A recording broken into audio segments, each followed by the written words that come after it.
جراح الأمة الثكلى تنادي فهبوا يا بني قومي أسودا أعيدوا للدنا أمجاد عصر وفلوا بالحديد لنا.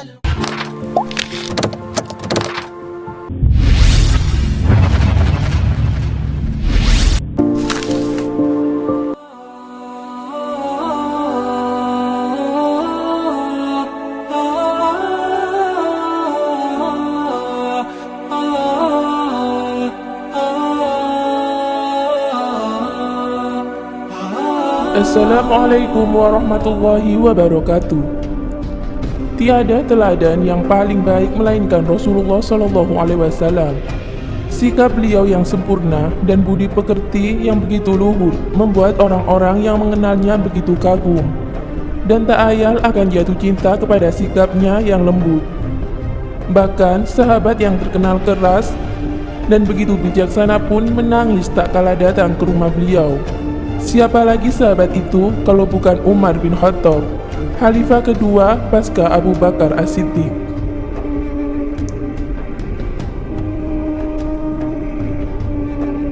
Kisah ini terdapat dalam hadis yang diriwayatkan oleh Imam Bukhari dan Muslim, serta imam hadis lainnya. Suatu hari istri-istri Rasulullah SAW sepakat menemui Rasulullah secara bersama-sama. Mereka menuntut diberi kehidupan yang mewah dan harta yang banyak. Maka Rasulullah pun terdiam saja menghadapi permintaan peristri-istrinya beliau. Maka beliau pun pergi meninggalkan mereka. Beliau menyendiri dan tidak menemui mereka semua selama 29 hari. Hal ini tentunya memberikan pelajaran kepada istri-istri beliau. Berita ini tersiar di kalangan sahabat-sahabat beliau, bahkan Rasulullah menceraikan istri-istrinya, padahal hal itu tidak benar. Maka Umar bin Khattab menemui Nabi untuk memastikan berita yang sebenarnya.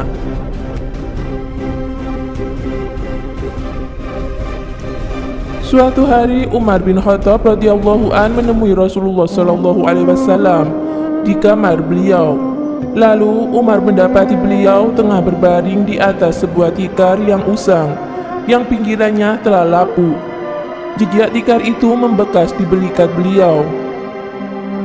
Sebuah bantal yang keras membekas di bawah kepala beliau, dan jalur kulit samakan membekas di kepala beliau.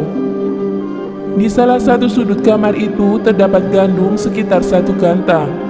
Di bawah dinding terdapat hars atau semacam tumbuhan untuk menyamak kulit.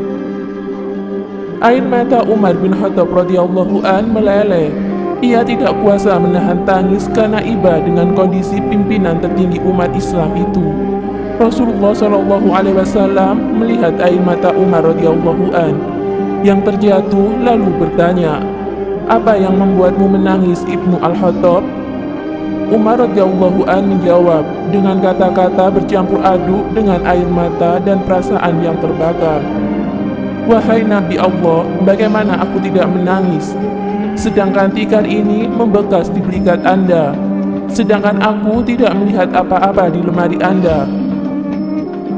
Kisra dan Kaisar duduk di atas tilam dari emas dan kasur dari berudu dan sutra, dikelilingi buah-buahan dan sungai-sungai, sementara Anda adalah Nabi dan manusia pilihan Allah.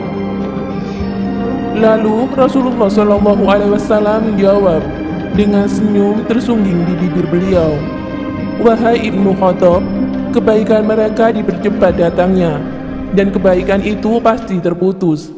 Sementara kita adalah kaum yang kebaikannya ditunda hingga hari akhir.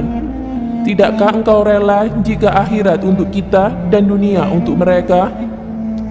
Umar menjawab, "Aku rela." Hadis riwayat Hakim, Ibnu Hibban, dan Ahmad. Dalam riwayat lain disebutkan Umar berkata, "Wahai Rasulullah, sebaiknya Anda memakai tikar yang lebih lembut dari tikar ini."